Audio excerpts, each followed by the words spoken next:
Ya, Assalamualaikum warahmatullahi wabarakatuh. Waalaikumsalam Waalaikumsalam warahmatullahi wabarakatuh. wabarakatuh. Selamat sore, rekan mahasiswa. Sehat semua? Sehat Alhamdulillah. Mas, Alhamdulillah sehat, sehat Miss. Miss. Alhamdulillah. Baik, sebelum memulai pelajaran, kita absen terlebih dahulu ya. Yang pertama, Alif, ada?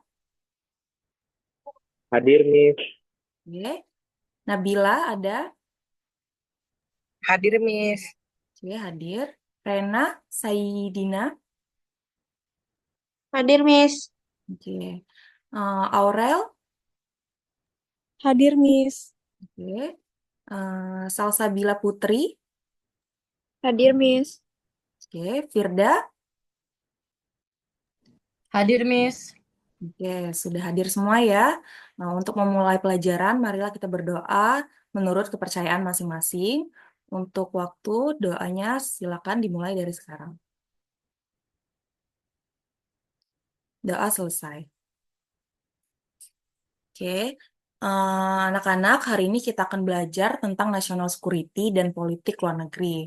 Jadi saya akan mengambil contoh kasus atau studi kasus aliansi Jepang dan US di bidang militer di bawah kepemimpinan Shinzo Abe, dan juga di Indonesia itu di bawah kepemimpinan Jokowi, dan juga pada saat kepemimpinan Rusia yaitu Vladimir Putin.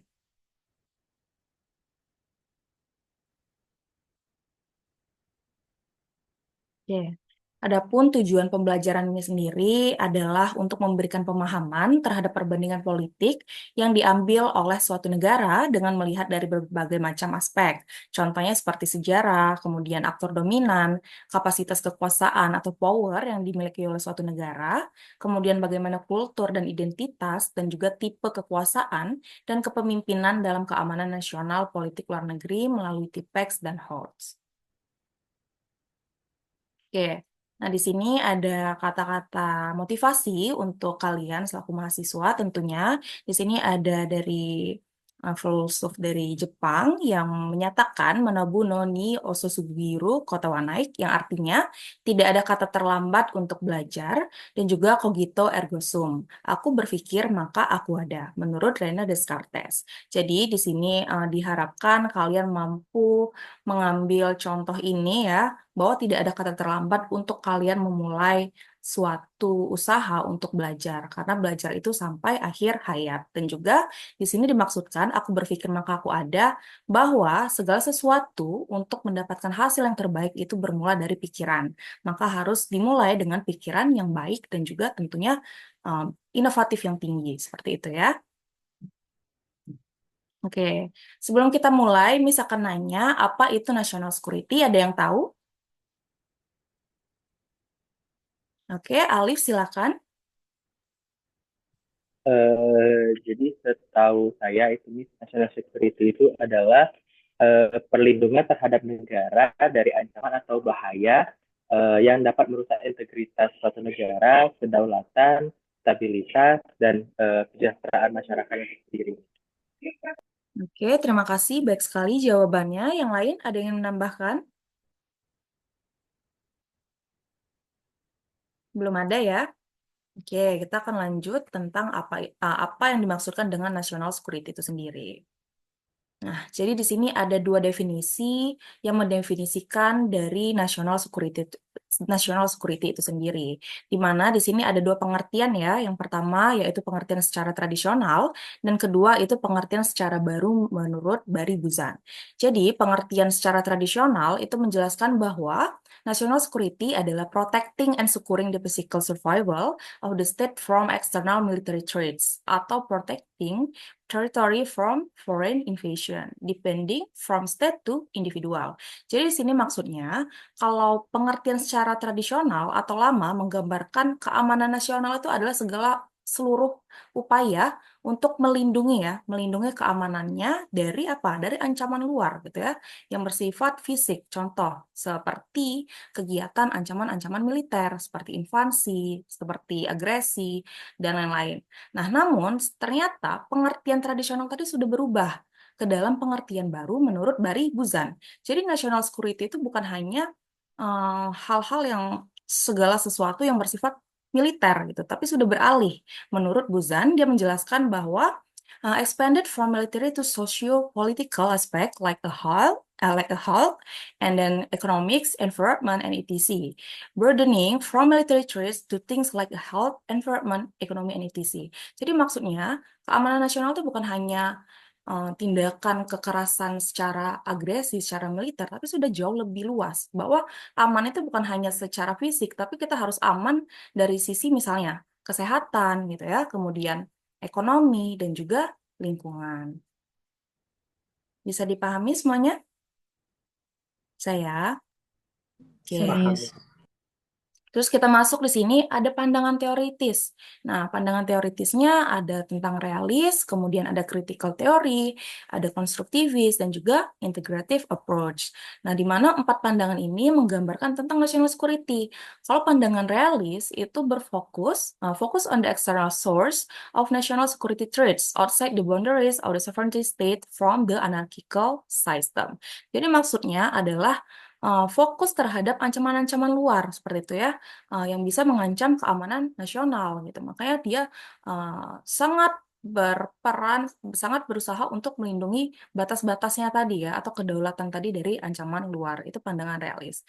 Namun di sini ada critical theory, dia menjelaskan bahwa analyze threat inside and outside the state, threat of poverty, environment degradation, and domestic repression, our essential human rights are reside inside the state. Jadi maksudnya, kalau di critical theory ini, pandangan ini menggambarkan bagaimana menganalisis ancaman itu ya, bukan hanya dari luar, tapi juga dari dalam. Nah, ancaman itu bisa bersifat apa saja. Contohnya, kemiskinan, itu tuh salah satunya adalah ancaman, gitu ya. Kemudian bagaimana degradasi environment, gitu ya, bagaimana lingkungan yang terus mengalami degradasi gitu ya. Kemudian bagaimana dinamika domestik yang ada gitu ya tentang human right dan sebagainya macam. Nah, begitu juga tentang konstruktivis dan juga integrative approach. Di mana konstruktivis di sini menggambarkan bahwa keamanan dan ancaman sosial itu hasil dari konstruksi sosial itu sendiri, seperti itu ya. How we understand this concept and process that can change our understanding, envisages security communities whereby states share the collective sense of identity and security. Dan juga kalau integrative approach ialah kombinasi dari internal dan eksternal faktor tadi, gitu ya, tentang bagaimana pembuatan suatu kebijakan untuk keamanan nasionalnya, seperti itu. Bisa dipahami? Ada yang tanyakan? Belum ya? Belum nih. Kita lanjut. Nah, di sini ada contoh kasus. Kita akan mengambil contoh kasus tentang isu keamanan nasional. Di sini kita akan membahas mengenai bangkitnya kembali national security dalam politik luar negeri Jepang. Nah, kali ini kita akan membahas mengenai situasi di negara Jepang pada saat kepemimpinan Shinzo Abe, gitu ya. Nah, di sini pada saat itu adanya ancaman kontemporer teroris ISIS sebagai organisasi terorisme internasional telah menembus dinding defensif Jepang, gitu ya. Kemudian, isu national security konflik teritorial, the uprising of China, dan ancaman nuklir dari Korea, dan juga US-Japan Security Alliance sebagai media Jepang mengembangkan SDF-nya untuk melindungi keamanan nasionalnya dan dapat berperan aktif dalam organisasi perdamaian internasional atau keamanan Dewan PBB. Jadi di sini pada saat itu terjadinya suatu ancaman gitu ya. Pada tahun itu adanya teroris ISIS telah sudah memasuki wilayah negara Jepang gitu. Kemudian ancaman yang dirasakan oleh Jepang itu bukan hanya teroris saja gitu ya, tapi juga ada isu national security gitu ya. Bagaimana negara-negara di sekitarnya seperti Cina gitu ya, kemudian Korea Utara itu gencar-gencarnya meningkatkan modernisasi alutsistanya dan juga banyak memproduksi nuklir pada saat itu. Dan tentunya itu menjadi salah satu ancaman yang dirasakan Jepang gitu ya. Dan juga melihat dari ancaman itu, akhirnya Jepang ini melakukan kerjasama dengan Amerika Serikat, di mana itu menghasilkan ada namanya US-Japan Security Alliance. Nah, jadi memang itu adalah usaha Jepang untuk melindungi keamanannya. Tentunya dia harus meminta bantuan dari negara yang jauh lebih superpower tadi di bidang keamanan. Akhirnya menghasilkanlah kerjasama itu untuk mengembangkan SDF atau Self Defense Force. Karena di Jepang itu dia tidak memiliki tentara, tapi namanya Self Defense Force gitu ya. Dan juga sudah masuk ke dalam salah satu anggota di organisasi Dewan Keamanan PBB. Oke, nah ini contoh kasusnya ya yang sudah dijelaskan tadi gitu ilustrasinya bagaimana teroris itu sudah masuk. Kemudian ada uprising of the China, bagaimana negara sekitar itu sudah memproduksi nuklir yang berlebih seperti itu. Oke. Nah, di sini ada Aliansi Keamanan Jepang dan juga Amerika Serikat di bawah Prime Minister Shinzo Abe. Bangkitnya kembali doktrin-doktrin berikut dalam politik luar negeri. Tentu yang pertama tentang national security, national stability, terorisme, dan juga subversive. Sejauh ini ada yang ingin tanyakan?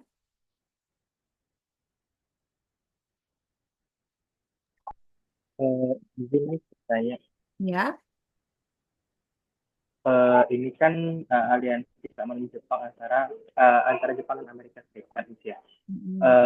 Terus dari yang disebutin tadi itu, apakah ini juga termasuk ke dalam ancaman geopolitik juga nih? Karena ini kan juga pastinya menyangkut dengan kekuatan negara secara global gitu ya. Gitu. Maaf, Gitu apakah ini juga agak kecil. dalam ancaman geopolitik gitu ya? Diulang. Apakah apa namanya doktrin-doktrin tersebut itu juga termasuk dalam ancaman geopolitik gitu nih, karena ini kan juga menyangkut tentang perubahan kekuatan global gitu setelah mereka gabung antara Jepang dan Amerika Serikat gitu. Apakah ini juga bakal terjadi ancaman geopolitik gitu nih? Oke. Nah, tentunya kerjasama tadi gitu ya, itu maksud Alif apakah bukan menyelesaikan, malah memunculkan suatu dinamika terbaru ya gitu ya di lingkungan tersebut.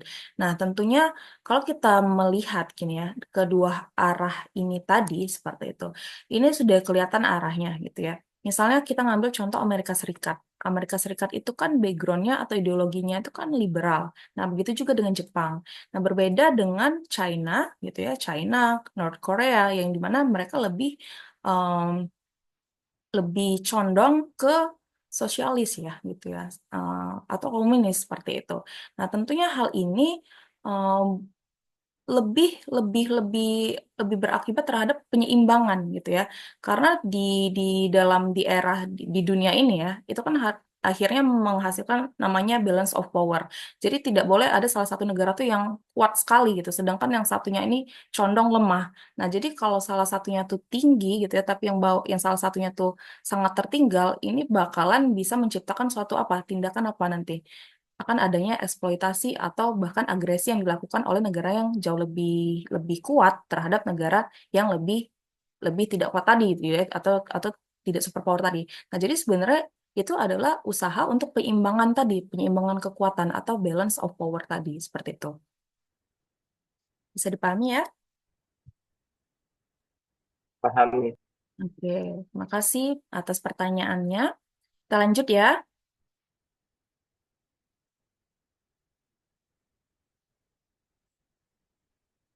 Hmm.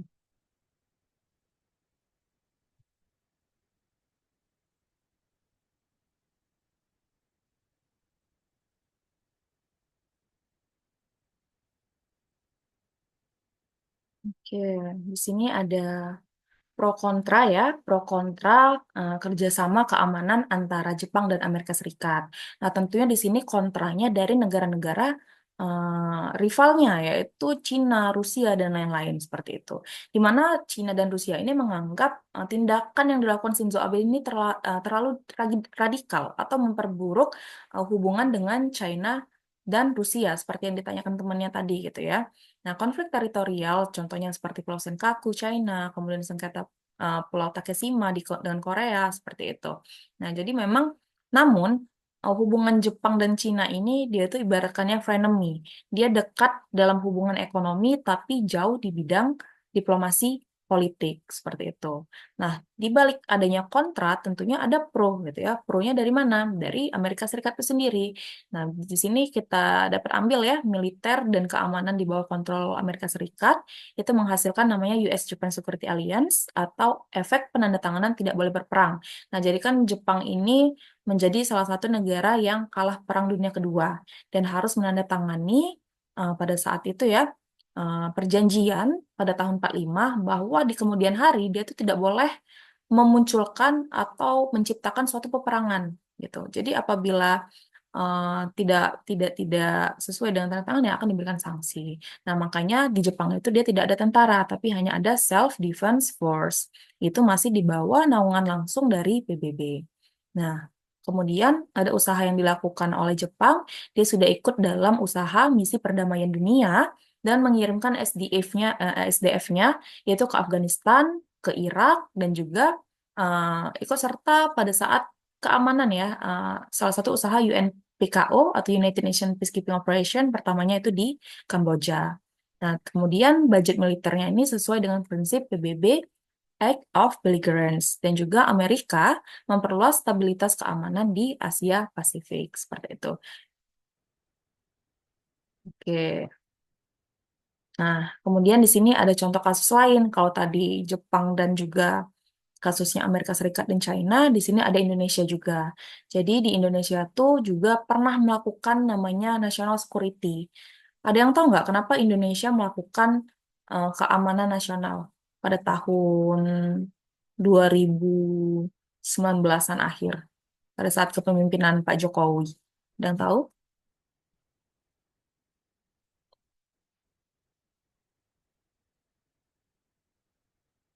Belum? Belum tahu ya? Oke, jadi pada saat itu Indonesia ini mengalami adanya rasa ancaman, di mana pada saat itu di kasus di Pulau Natuna ya, di konflik Laut Cina Selatan itu banyak sekali kapal Gold Class China yang masuk ke perairan Indonesia, itu di Natuna gitu ya. Mereka melakukan illegal fishing gitu atau penangkapan ikan berlebih.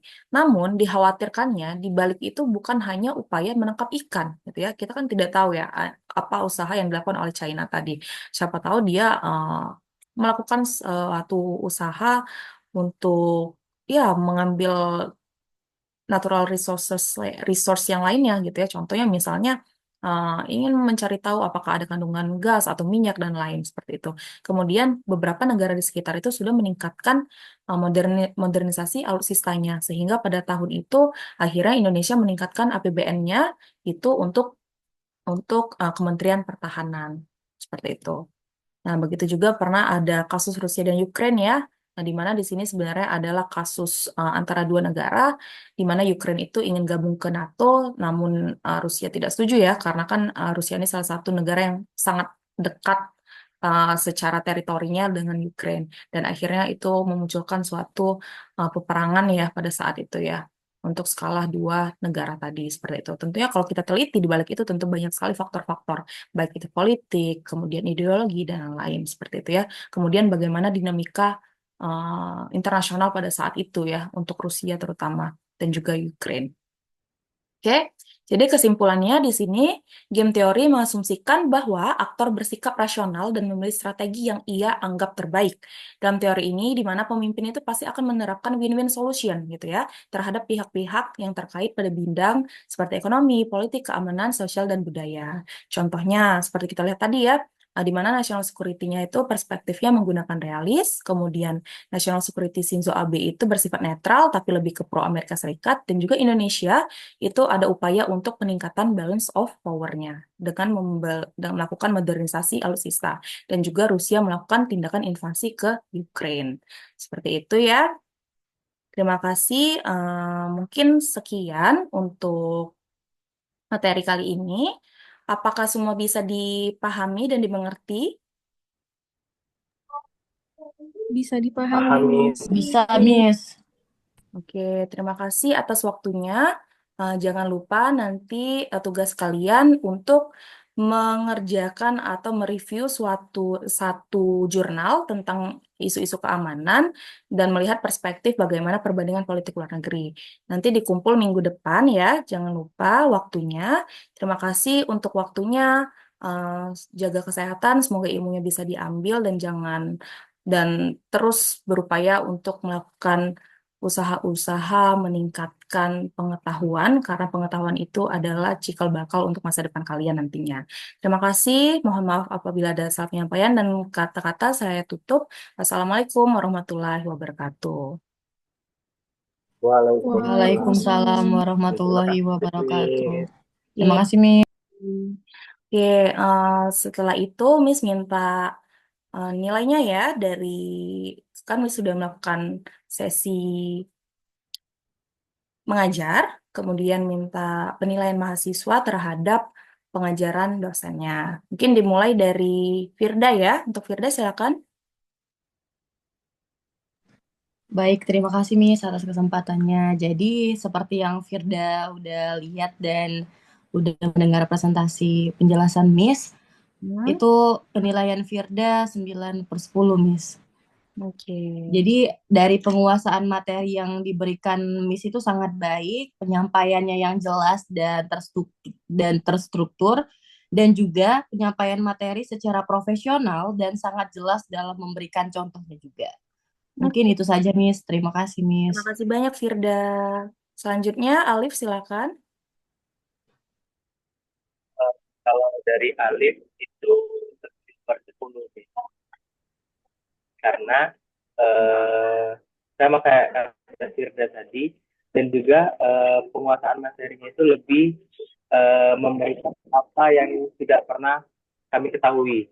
Jadi kayak yang geopolitik tadi, terus apa namanya, kerjasama antara Jepang, Indonesia, itu eh, itu yang buat kami merasa kami mendapatkan ilmu baru.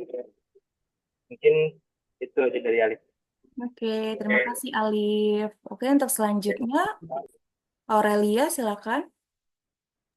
Baik, Miss, terima kasih. Kalau dari saya tidak ada evaluasi, tapi Miss sudah mengajar dengan sangat baik, sudah menjelaskan materi tentang national security dengan sangat baik, dan menyampaikan bahan ajaran dengan sangat detail dan dapat dimengerti. Oke, Terima kasih. terima kasih Aurelia. Untuk selanjutnya silakan Nabila. Baik, Miss. Terima kasih. Menurut Nabila, itu Nabila menilai mengajar kita 95 dari 100. Oke, Ya, tanggapannya? tanggapan itu nggak ada sih, Miss. Udah bagus nih cara mengajarnya.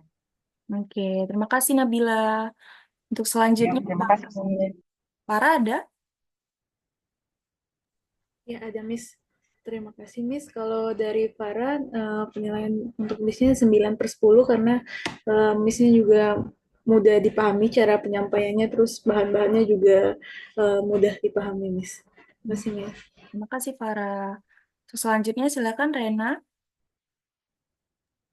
Baik, Miss, dari yang sudah Rena lihat tapi sudah Miss presentasikan, Miss sudah menjelaskan sangat jelas. Jadi setiap topik yang diajarkan itu terasa terstruktur dan mudah dipahami. Begitupun ada dari pertanyaan dari mahasiswa, Miss juga cukup responsif dan memberikan penjelasan yang memadai. Dari Rena itu 9/10 juga, Miss. Terima kasih. Terima kasih Rena. Untuk selanjutnya Salsabila. Baik, terima kasih Miss. Kalau menurut Salsa, nilai dari Salsa 9/10 karena menurut Salsa cara ngajar Miss Yuni mudah dipahami, kemudian juga materi-materi Miss Yuni itu yang ada di PPT sangat sangat bagus dan nyambung gitu Miss. Eh, itu aja sih Miss kurang lebih.